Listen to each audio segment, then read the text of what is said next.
ಎಲ್ಲರಿಗೂ ನಮಸ್ಕಾರ. ರಜನಿ ಅಡುಗೆ ಮನೆ ಚಾನಲ್ಗೆ ತಮ್ಮೆಲ್ಲರೂ ಕೂಡ ಸ್ವಾಗತ. ಇವತ್ತಿನ ವಿಡಿಯೋದಲ್ಲಿ ಸ್ಪೆಷಲ್ ಆಗಿ ಹೆಸರು ಕಾಳಿನ ಖಾರದೊಳಗೆ ಮಾಡೋದನ್ನ ತೋರಿಸ್ಕೊಡ್ತಾ ಇದ್ದೀನಿ.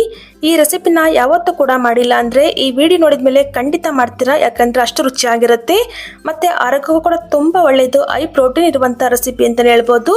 ಬನ್ನಿ ಹಾಗಾದರೆ ತಡ ಮಾಡೋದು ಬೇಡ, ಯಾವ ರೀತಿ ಮಾಡೋದು ಅಂತ ನೋಡ್ಕೊಂಡು ಬರೋಣ. ಮೊದಲಿಗೆ ನಾನಿಲ್ಲಿ ಸ್ವಲ್ಪ ಹಿಟ್ಟನ್ನು ಹಾಕ್ಕೊಳ್ತಾ ಇದ್ದೀನಿ. ಒಂದು ಮಿಕ್ಸಿಂಗ್ ಬೌಲ್ಗೆ ಈ ಒಂದು ಕಪ್ ಅಳತೆಯಲ್ಲಿ 2 ಕಪ್ ಆಗೋಷ್ಟು ಗೋಧಿ ಹಿಟ್ಟನ್ನು ಹಾಕ್ಕೊಳ್ತಾ ಇದ್ದೀನಿ. ನಂತರ ಇದಕ್ಕೆ ರುಚಿಗೆ ತಕ್ಕಷ್ಟು ಉಪ್ಪು, 1 ಟೇಬಲ್ ಸ್ಪೂನ್ ಅಷ್ಟು ಅಜ್ವೈನ ಈ ರೀತಿಗೆ ಕೈಯಿಂದ ಸ್ವಲ್ಪ ತಿಕ್ಕಿ ಸೇರಿಸ್ಕೊಳ್ತಾ ಇದ್ದೀನಿ. ಸೇರಿಸ್ಕೊಂಡು ಇದನ್ನು ಚೆನ್ನಾಗಿ ಒಂದ್ಸಲ ಮಿಕ್ಸ್ ಮಾಡಿಕೊಂಡು ನಂತರ ಇದಕ್ಕೆ ಸ್ವಲ್ಪ ನೀರನ್ನು ಸೇರಿಸ್ಕೊಂಡು ಹಿಟ್ಟನ್ನು ಚೆನ್ನಾಗಿ ನಾದ್ಕೊಳ್ತಾ ಇದ್ದೀನಿ. ಮಕ್ಕಳಿಗೆ ಡೈಲಿ ಬೆಳಗ್ಗೆ ಟೈಮಲ್ಲಿ ಏನಪ್ಪ ತಿಂಡಿ ಮಾಡೋದು ಅಂತ ಯೋಚನೆ ಮಾಡ್ತಾ ಇದ್ರೆ ಈ ಒಂದು ರೆಸಿಪಿ ಬೆಸ್ಟ್ ಅಂತಲೇ ಹೇಳ್ಬೋದು. ನಾವು ನಾರ್ಮಲ್ ಆಗಿ ಚಪಾತಿ ಮಾಡ್ಕೊಳ್ತೀವಲ್ಲ, ಆ ರೀತಿ ಹಿಟ್ಟನ್ನು ಚೆನ್ನಾಗಿ ನಾದ್ಕೊಳ್ಬೇಕಾಗತ್ತೆ. ಒಂದು 3/4 ಭಾಗದಷ್ಟು ಹಿಟ್ಟನ್ನು ಚೆನ್ನಾಗಿ ಕಲ್ಸ್ಕೊಂಡಿದ್ದ ನಂತರ ಇವಾಗ ಸ್ವಲ್ಪ ಎಣ್ಣೆನ ಸೇರಿಸ್ಕೊಂಡು ಚೆನ್ನಾಗಿ ರೀತಿಯಾಗಿ ನಾದ್ಕೊಳ್ತಾ ಇದ್ದೀನಿ. ನೋಡಿ, ಈ ರೀತಿಯಾಗಿ ಚೆನ್ನಾಗಿ ನಾದ್ಕೊಂಡು ಮುಚ್ಚಿ ಪಕ್ಕಕ್ಕೆ ತಿರ್ಕೊಳ್ತಾ ಇದ್ದೀನಿ. ಒಂದು ಅರ್ಧ ಗಂಟೆ ಚೆನ್ನಾಗಿ ನೆನೆಬೇಕು. ಇವಾಗ ಒಂದು ಮಿಕ್ಸರ್ ಜಾರ್ಗೆ 2 ಕಪ್ಪಿನಷ್ಟು ನೆನೆಸಿರುವಂಥ ಹೆಸರು ಕಾಳನ್ನ ಸೇರಿಸ್ಕೊಳ್ತಾ ಇದ್ದೀನಿ. ನಾನಿಲ್ಲಿ 2 ಕಪ್ನಷ್ಟು ಹೆಸರು ಕಾಳನ್ನ ನೈಟ್ ನೆನೆಸಿಟ್ಕೊಂಡಿದ್ದೆ, ಅದನ್ನು ಸೇರಿಸ್ಕೊಳ್ತಾ ಇದ್ದೀನಿ. ಬೇಕಾದರೆ ನೀವು ಒಂದು 2 ರಿಂದ 3 ಗಂಟೆಗಳ ಕಾಲ ಚೆನ್ನಾಗಿ ನೆನೆಸಿ ಸೇರಿಸ್ಕೊಳ್ಬೋದು. ನಂತರ ಇದಕ್ಕೆ 1 ಗೆಡ್ಡೆ ಆಗುವಷ್ಟು ಬೆಳ್ಳುಳ್ಳಿನ ಸಿಪ್ಪೆ ತೆಗೆದು ಸೇರಿಸ್ಕೊಳ್ತಾ ಇದ್ದೀನಿ. ಜೊತೆಗೆ ಒಂದು 3 ಹಸಿರು ಮೆಣಸಿನಕಾಯಿನೂ ಕೂಡ ಕಟ್ ಮಾಡಿ ಹಾಕ್ಕೊಳ್ತಾ ಇದ್ದೀನಿ. ನಂತರ ಇದಕ್ಕೆ 1.5 ಇಂಚಷ್ಟು ಶುಂಠಿನೂ ಸಹ ಕಟ್ ಮಾಡಿ ಸೇರಿಸ್ತಾ ಇದ್ದೀನಿ. ನಂತರ ಇದಕ್ಕೆ ರುಚಿಗೆ ತಕ್ಕಷ್ಟು ಉಪ್ಪನ್ನು ಕೂಡ ಸೇರಿಸ್ಕೊಳ್ಳೋಣ. ಇವಾಗ ಇದಕ್ಕೆ ಒಂದು 1/4 ಕಪ್ಪಿಗಿಂತ ಕಡಿಮೆ ನೀರನ್ನು ಸೇರಿಸ್ಕೊಂಡು ಆದಷ್ಟು ಇದನ್ನು ನೈಸಾಗಿ ಗ್ರೈಂಡ್ ಮಾಡ್ಕೊಳ್ಬೇಕು. ನೋಡಿ, ರೀತಿಯಾಗಿ ನೈಸಾಗಿ ಗ್ರೈಂಡ್ ಮಾಡಿಕೊಂಡು ಪಕ್ಕಕ್ಕೆ ತಿಟ್ಕೊಳ್ಳಿ.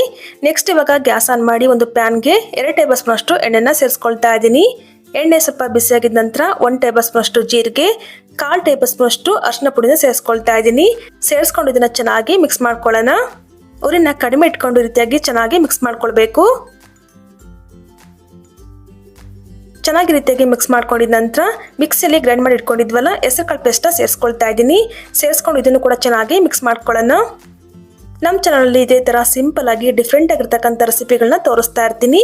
ಪ್ಲೀಸ್ ನಮ್ಮ ಚಾನಲ್ನ ಸಬ್ಸ್ಕ್ರೈಬ್ ಮಾಡಿ, ಪಕ್ಕದಲ್ಲಿ ಕಾಣ್ತಕ್ಕಂಥ ಬೆಲ್ ಐಕನ್ ಕೂಡ ಕ್ಲಿಕ್ ಮಾಡಿ. ಇದು ಹೆಸರು ಕಾಳಾಗಿರೋದ್ರಿಂದ ಬೇಗನೆ ತಳಡಿಯೋ ಚಾನ್ಸಸ್ ಇರುತ್ತೆ.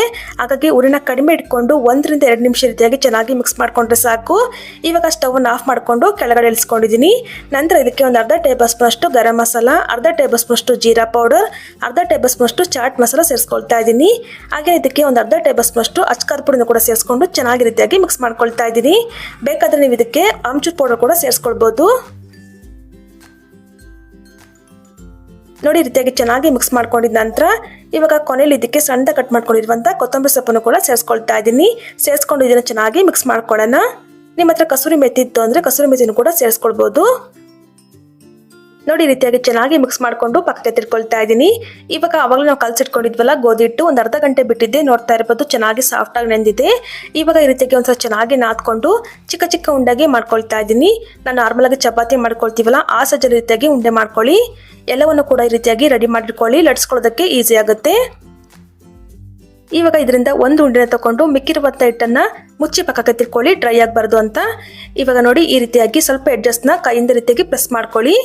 ಬೇಕಾದರೆ ಇದನ್ನು ನೀವು ಲಟ್ಟಿಸ್ಕೊಂಡು ಕೂಡ ಮಾಡ್ಕೊಳ್ಬೋದು. ನೋಡಿ, ರೀತಿಯಾಗಿ ಉಂಡೆ ಥರ ಮಾಡಿಕೊಂಡು ನಂತರ ಇದಕ್ಕೆ ಸ್ಟಫಿಂಗ್ ಇಟ್ಬಿಟ್ಟು ಈ ರೀತಿಯಾಗಿ ಕ್ಲೋಸ್ ಮಾಡ್ಕೊಳ್ಬೇಕು. ನಾನು ವಿಡಿಯೋದಲ್ಲಿ ಯಾವ ರೀತಿಯಾಗಿ ತೋರಿಸ್ಕೊಡ್ತಾ ಇದ್ದೀನಿ ನೋಡಿ, ಅದೇ ರೀತಿಯಾಗಿ ಮಾಡ್ಕೊಳ್ಳಿ. ಹೆಬ್ಬೆರಳಿಂದ ಈ ರೀತಿಯಾಗಿ ಚೆನ್ನಾಗಿ ಪ್ರೆಸ್ ಮಾಡ್ತಾ ಹೋದ್ರೆ ಆಯಿತು. ನೋಡಿ, ರೀತಿಯಾಗಿ ನೀಟಾಗಿ ಕ್ಲೋಸ್ ಮಾಡಿಕೊಂಡು ಮಿಕ್ಕಿರುವಂಥದ್ದನ್ನು ಕೂಡ ಅಲ್ಲೇ ಪ್ರೆಸ್ ಮಾಡ್ಕೊಂಡ್ಬಿಡಿ. ಇವಾಗ ಮಣೆ ಮೇಲ್ಗಡೆ ಸ್ವಲ್ಪ ಒಣ ಹಿಟ್ಟನ್ನ ರೆಸ್ಟ್ ಮಾಡಿಕೊಂಡು ನಾವು ಸ್ಟಫಿಂಗ್ ಮಾಡಿ ರೆಡಿ ಮಾಡಿ ಇಟ್ಕೊಂಡಿದ್ವಲ್ಲ ಉಂಡೆನ ಇಟ್ಬಿಟ್ಟು ಮತ್ತೆ ಮೇಲ್ಗಡೆ ಸ್ವಲ್ಪ ಒಣ ಹಿಟ್ಟನ್ನ ಹಾಕ್ಕೊಂಡು ಲಟ್ಟಿಸ್ಕೊಳ್ಳೋಣ. ಇದನ್ನು ಬೇಕಾದರೆ ಖಾರದೊಳಗೆ ಅಂತ ಕರಿಬೋದು, ಇಲ್ಲ ಅಂತ ಹೇಳಿದರೆ ಪರೋಟ ಅಂತಲೂ ಕೂಡ ಕರಿಬೋದು. ತುಂಬ ಚೆನ್ನಾಗಿರುತ್ತೆ. ನಾನು ನಾರ್ಮಲಾಗಿ ಪರೋಟ ಮಾಡ್ಕೊಳ್ಳೋಕ್ಕಿಂತ ಈ ರೀತಿಯಾಗಿ ಡಿಫ್ರೆಂಟಾಗಿ ಮಾಡಿ ತುಂಬ ಚೆನ್ನಾಗಿರುತ್ತೆ. ನಿಮಗೆ ಎಷ್ಟು ತೆಳುವಾಗಬೇಕೋ ಅಷ್ಟು ತೆಳುವಾಗಿ ಲಟ್ಟಿಸ್ಕೊಳ್ಬೋದು. ಸ್ಟಫಿಂಗ್ ಸ್ವಲ್ಪನೂ ಕೂಡ ಆಚೆ ಬರೋದಿಲ್ಲ. ಸೊ ನೋಡ್ತಾ ಇರ್ಬೋದು ಎಷ್ಟು ಚೆನ್ನಾಗಿ ಬಂದಿದೆ ಅಂತ. ಪರೋಟ ಅಂದರೆ ಸ್ವಲ್ಪ ದಪ್ಪವಾಗಿರುತ್ತೆ ಅಲ್ವಾ, ಹಾಗಾಗಿ ರೀತಿಯಾಗಿ ಲಟ್ಟಿಸ್ಕೊಂಡಿದ್ದೀನಿ. ಇವಾಗ ಇದನ್ನು ಬೇಯಿಸ್ಕೊಳ್ಳೋಣ. ತವನ್ನು ಕೂಡ ಚೆನ್ನಾಗಿ ಬಿಸಿಯಾಗಿದೆ. ಬಿಸಿಯಾಗಿರುವಂಥ ತವದ ಮೇಲೆ ಹಾಕ್ಕೊಂಡು ಬೇಯಿಸ್ಕೊಳ್ಬೇಕು.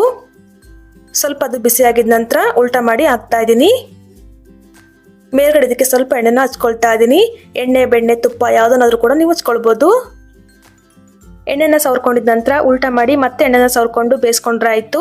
ಉರಿನ ಮೀಡಿಯಂ ಫ್ಲೇಮ್ ಇಟ್ಕೊಂಡು ಚೆನ್ನಾಗಿ ಬೇಯಿಸ್ಕೊಳ್ಳಿ. ಸೊ ನೋಡ್ತಾ ಇರ್ಬೋದು ಪೂರಿ ಥರ ಎಷ್ಟು ಚೆನ್ನಾಗಿ ಉಬ್ಬಿ ಬರ್ತಾ ಇದೆ ಅಂತ.